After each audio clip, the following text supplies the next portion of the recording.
Hi friends, welcome to Ramya's vlog. இன்றைக்கி நம்ம carrot halwa தாங்க செய்ய போகிறோம். அதுக்கு 3/4 கிலோ கேரட் எடுத்து கழுவி க்ளீன் பண்ணி தோல் சீவி காய் சீவுறதில் சீவி வச்சுக்கோங்க. 1/4 கிலோ பீட்ரூட் இருந்தது, அதையும் சேர்த்து தாங்க செய்ய போகிறேன். பீட்ரூட்டும் தோல் எடுத்து காய் சீவுறதில் சீவி வச்சுக்கோங்க.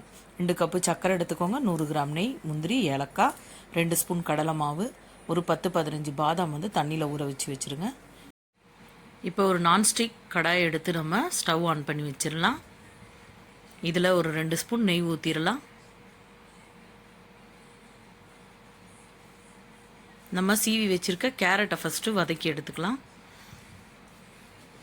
இந்த கேரட் ஒரு 10 நிமிஷம் நீங்கள் வதக்கணும்.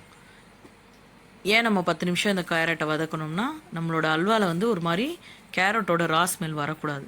அதனால் ஃபஸ்ட்டு நல்லா வதக்கிட்டிங்கன்னா வேகவும் ஈஸியாக இருக்கும், டேஸ்ட்டும் நல்லாயிருக்கும், ஃப்ளேவரும் நல்லாயிருக்கும். இது நம்ம நல்லா வதக்கி விட்டுட்டே வரலாம். இப்போ இது அளவும் கம்மியாகி வரும், நமக்கு குறைஞ்சி. இப்போ இதை எடுத்து நம்ம ஒரு பவுலில் மாற்றிடலாம். நமக்கு கலரும் சேஞ்ச் ஆயிடுச்சு பாருங்கள். இந்த கடாயிலே நம்ம பீட்ரூட்டையும் போட்டு வதக்கி விட்டுக்கலாம். பீட்ரூட்டை போட்டுருங்க. அது மேலேயே ஒரு 2 ஸ்பூன் நெய் ஊற்றிருங்க. பீட்ரூட்டையும் நல்லா நம்ம வதக்கணும். இதோட ரா ஸ்மெல்லும் போகிற அளவுக்கு நல்லா வதக்கி விட்டுருங்க. இது மேலேயே 2 ஸ்பூன் நெய் ஊற்றிடலாம். இதையும் நல்லா வதக்கி விட்டுறலாம்.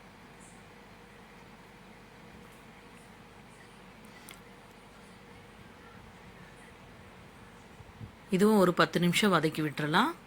இப்போ இதில் நம்ம ஏற்கனவே வதக்கி வச்சுருந்த கேரட்டையும் சேர்த்துடலாம். இந்த மாதிரி நல்லா வதக்கி விட்டுக்கோங்க.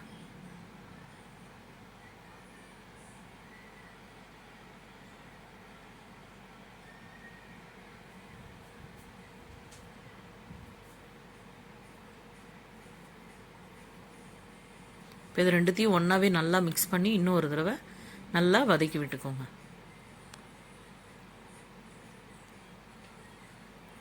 இப்போ நம்ம 1 கிலோ டோட்டலாக காய் எடுத்துருக்கோம். அதனால் 1 லிட்டர் பால் எடுத்துக்கலாம். இல்லை உங்ககிட்ட 1/2 லிட்டர் பால் இருந்தால் கூட 1/2 லிட்டர் ஊற்றிட்டு மீதி கொஞ்சம் தண்ணி ஊற்றிக்கோங்க. நம்ம 1 லிட்டர் பாலையும் இதில் ஊற்றி இந்த காய் நல்லா முழுகிற அளவுக்கு பால் பத்தலைனா கூட கொஞ்சம் தண்ணி கூட ஆட் பண்ணிவிட்டு நீங்கள் மூடி போட்டு வச்சுருங்க. இது நல்லா சாஃப்டாக வெந்து வரணும். நமக்கு எப்படியும் ஒரு 20-25 நிமிஷம் இது நல்லா வெந்து வரணும். இதோட லிட்டை போட்டு மூடி வச்சிடலாம். நம்ம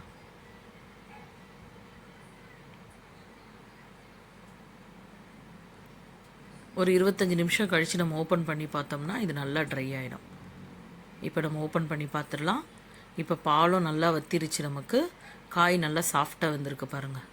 கலரும் சேஞ்ச் ஆகிருக்கும். நீங்கள் ப்ரெஷர் குக்கரில் கூட இதை போட்டு விசில் கூட போட்டு எடுக்கலாம். உங்களோட சாய்ஸ் தான் அது. இப்போ இந்த டைமில் நம்ம சர்க்கரையை சேர்த்துடலாம். உங்களுக்கு ஸ்வீட் எந்த அளவு தேவையோ அந்த அளவு போட்டுக்கோங்க. நான் இன்றைக்கி 2 கப் எடுத்துருக்கேன்.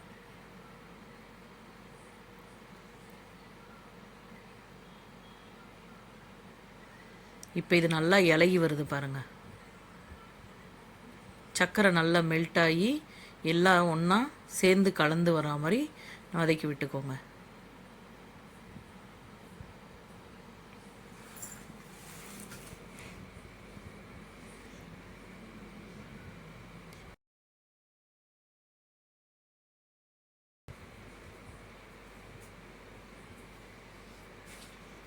இப்போ நம்ம ஒரு கடாய் எடுத்து வச்சு அதில் முந்திரி பாதாமை வறுத்துக்கலாம்.